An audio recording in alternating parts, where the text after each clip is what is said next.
For many mothers, it's become a truism that breast is best.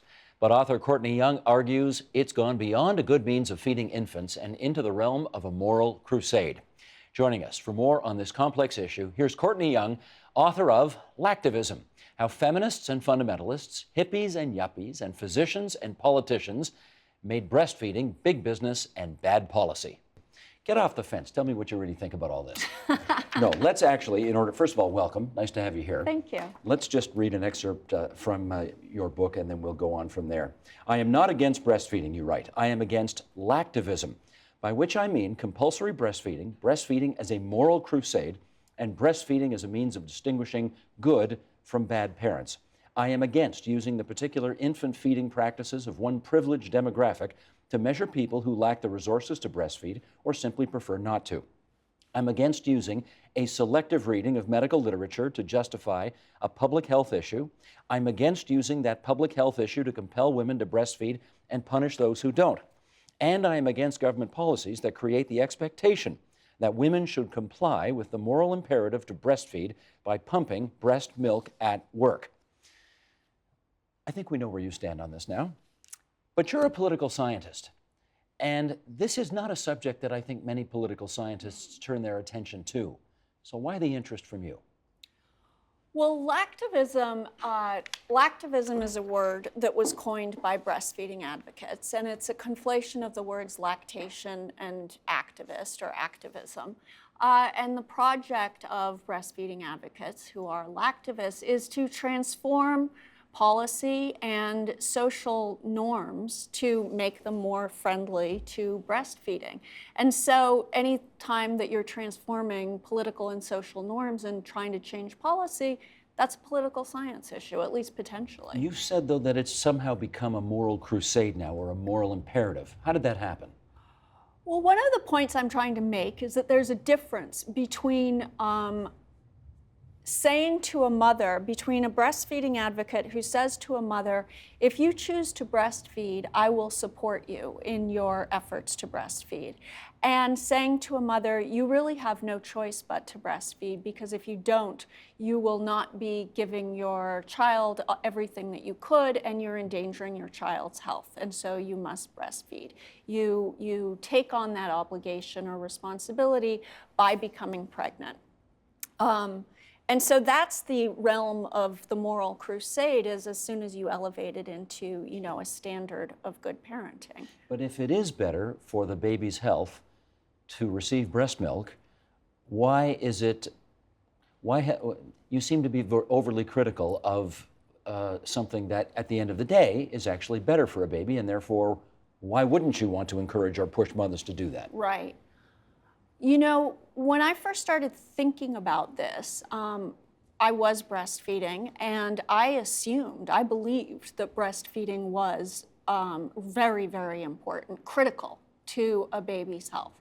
And eventually I started reading research on breastfeeding, and it turns out that the research on breastfeeding is a lot more equivocal about the benefits of breastfeeding than popular literature. So breastfeeding has been associated with everything from Crohn's disease and ear infections to cancer and cardiovascular disease. Meaning you can avoid getting those if you breastfeed. Yes, it diminishes the risk of having those bad health outcomes. But in fact, most of the research is characterized as either weak or inconclusive. So there are studies, inconclusive meaning that there are studies that show that it does diminish the risks, and studies that show that it doesn't. And weak to the extent, the research is weak to the extent that it fails to control for confounding factors. So confounding factors are things that those breastfeeding mothers also do, and that might actually be the cause of the better health outcomes. So the better health outcome might have nothing to do with breastfeeding, and they don't control for those other factors. What was the number you put out there? I think it was like, you can save one earache out of how many? Right, so if 6 mothers breastfeed exclusively for 6 months, and I estimate that that's about 5,400 hours of breastfeeding, they could they could prevent one ear infection. Now, at the level of the population, that might be a reasonable calculation, but for an individual mother, that's very unlikely to be a reasonable cost-benefit analysis. So in your view, who's leading this crusade for breastfeeding? This is one of the places that's so interesting because it's coming, I would say, from below, from above, and then maybe from sideways. From below, breastfeeding starts to sort of gain political traction in the 1970s with the Nestle boycott, right? Nestle has these predatory marketing practices in developing countries. They're selling formula to mothers who can't afford it and who have don't have clean drinking water, and babies are dying from malnutrition and disease as a result. And so in developed countries, there's a breastfeeding gets attached to solidarity against global poverty and a protest and challenge against big business. And then by the 1990s and into the 2000s, it also becomes an environmental issue. It becomes an issue about, having local and sustainable food. It's a feminist issue. It's about female empowerment and the power of the female body to sustain life. And also, interestingly, this is something I had never thought of before, for people on the Christian right, it's an important issue as well. It's a sign of a marker of something bigger because it offers proof of intelligent design. And it also... Sorry, just so I understand it, meaning heterosexuality is... No. That's something, so it offers proof of the rightness of heterosexual marriage with different roles for men and women, but it also offers proof of the theory of intelligent design, which is the men are meant to do one thing, women are meant to do another. Fundamentalist alternative to the Big Bang Theory. Okay. Let me state the obvious. I'm no expert on this issue, but I presume every woman who has a child at least has the potential to breastfeed. And yet you have used, in that quote I read earlier, you've used an expression here that is a little provocative. So let's unpack that a bit. You call breastfeeding a practice of one privileged demographic. A privileged demographic doesn't sound like everybody. It sounds like narrower. Mm-hmm. So how come you use that expression? Well, breastfeeding is popular primarily among women who are white, middle and upper middle class, married, and have a higher than high school education. They're the privileged group. That's the privileged demographic. And it's partly for all of these reasons, for all of these things that have been attached to breastfeeding that make it into something that's much more than simply a way to feed a baby. But if, presumably if you're low income and you can afford to feed your baby for nothing, that's a better option than going out and spending a lot of money on formula and breast pumps and yada, yada, yada. So why doesn't that happen? Well, it hasn't happened because it's actually quite hard to breastfeed. And especially in the United States, where women don't have maternity leave, there's no federally mandated paid maternity leave, breastfeeding is difficult. And it's a lot harder, actually, than formula feeding and than feeding your baby from a bottle. Again, you've got more expertise on this than I do, but how is it difficult to breastfeed? One would have thought that it's the simplest thing in the world to have baby latch and go to it, as opposed to all of the rigmarole of organizing formula, bottles, breast pumps, etc. So how is it difficult? Right. Well, you haven't breastfed. I've said that many times. I know. Yeah. That you know of, anyway. So, right, as far as we know. So experts estimate that, there is this idea out there that every woman can breastfeed. Experts estimate that up to 15% of women actually do not produce enough milk to breastfeed their babies. So there's that section of the population. That's not the section of the population I'm talking about. The idea is that breastfeeding isn't something that is a preferred method of feeding among all of the population. It's much more popular among women who are white, upper middle class, married, and educated than it is among women in the United States who are black, poor, etc. And I guess some kids fail to, what's the expression? Failure to Fail latch? Yeah, Yes. some do that as well. So they're, mothers can have problems, kids can have problems, kids can be tongue-tied, etc. But there are also mothers' preferences. So not all mothers want to breastfeed. And what we're doing is taking that preference, lifestyle preference that is really prevalent among the upper middle class, and turning it into a universal standard of good parenting. How much shaming goes on to those or against those who don't want to breastfeed? That's a difficult question because it's different. It works differently, I think, depending on who you are. There's a great deal of social shaming that goes along with the failure to breastfeed if you are in the middle and upper middle classes. If you're in that demographic of people who breastfeeds, right? I mean, among a certain segment of the population, well over 90% of women are breastfeeding in that population. If you're poor and African American in the United States, for example, then the mechanisms that are deployed against you and the ways in which you're targeted for specific interventions that are designed to make poor women breastfeed, that goes well beyond shaming, right?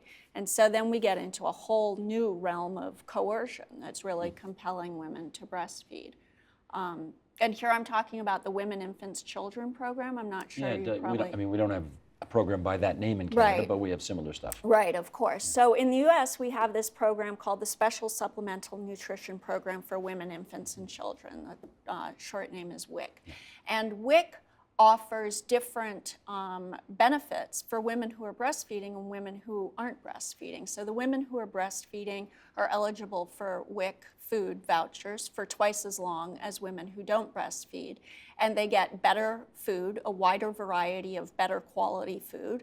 And when their children start eating, the babies get a wider variety of better quality food than babies who are not breastfeeding. As a point of public policy, we seem to be, or you do anyway in the States, seem to Right. be firmly coming down on one side of this issue. Absolutely. And you're not happy about that. No, I'm not. I mean, in this particular case, withholding food from women who don't breastfeed and from their babies, this seems indisputably punitive.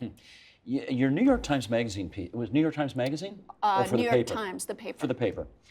The op-ed piece that you did. I tell you, there's an angle on this story that had never occurred to me before, and that is the sort of big business angle. Oh. There is, I now know from having read your piece, there's a lot of business pressure behind behind the breastfeeding industry. Yeah. It never even occurred to me Yeah. that it's an industry. Yeah. Go into that a little bit if you would. Well, one of the things I talk about is the 2013 amendment to the Affordable Care Act, which mandates that insurance companies provide women with free breast pumps. So that automatically and immediately handed a massive subsidy to the breast pump industry, the companies that make breast pumps, like Medela, Amida, and they experienced a 50% increase in production in 2013. And these would be the same people who support studies indicating that breastfeeding is good for you. Absolutely. So there's a bit of a There's a feedback loop there. feedback loop. That's the expression. Let's call it. Okay. Right, and so they're making a great deal of money off of, the breast pump market in the United States alone is close to $1 billion. And the United States has 40% of the world breastfeeding market. So there's nowhere in the world that not the world breastfeeding market, the breast pump market. So there's nowhere in the world that pumping is as common as it is in the United States. And now it's pretty much universal. Every woman who has a baby has access to a free breast pump. And then there are also the companies like Prolacta Bioscience, which use human milk as a raw material to make infant nutrition supplements. And so they're buying milk on the open market from women and turning it into infant nutrition supplements that are incredibly expensive and used in hospitals primarily for premature babies. I don't want to get too personal, but you've talked about it yourself here. You breastfed. Yeah. You enjoyed it. Yeah. You do it again. Yeah. So what does that tell you about all of what you've written? As I said, I'm not against breastfeeding. I chose to breastfeed. It was actually easy for me. It was easy for my children. It worked for me, and it was unproblematic. But it's not that way for everybody. Right. Everybody does not choose to breastfeed, and I didn't do it because I believed it was conferring health benefits on my kids. I did it because it worked. It was my personal choice, but I never imagined, and I really don't now, having done all of this additional research, I really don't think it's something that everybody needs to do. How long did you do it for? Too long. Too long, you say? It was like 6 months, wasn't it? No. No? How long did you do it for? I breastfed my daughter for 2 years and my son for 3. Ah, okay. Okay, I misread that. I thought you said, is 6 months the average then? Where did 6 months is the average. That's the average. That's where I got that 6 figure months from. is what they recommend. 6 months of exclusive breastfeeding. And in hindsight, But you think you did it too these long. kids, it wasn't too long, but I had these kids who were into breastfeeding, and I didn't want to cause trauma, so I just kept going. What the heck? Because they were happy, you were happy, everybody's Yeah, happy. Nobody was unhappy. Huh. Much of what you've written about... I don't think I would have gone to 10. To 10 years? Let's just say. Okay. Well, all right. I mean, having been through that experience yourself now, is there a reasonable cutoff that you've concluded makes sense?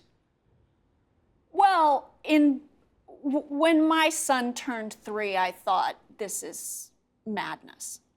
I thought that actually when he turned 2, but I couldn't stop myself. I couldn't help it. But when he turned 3, I was just like, this is insane.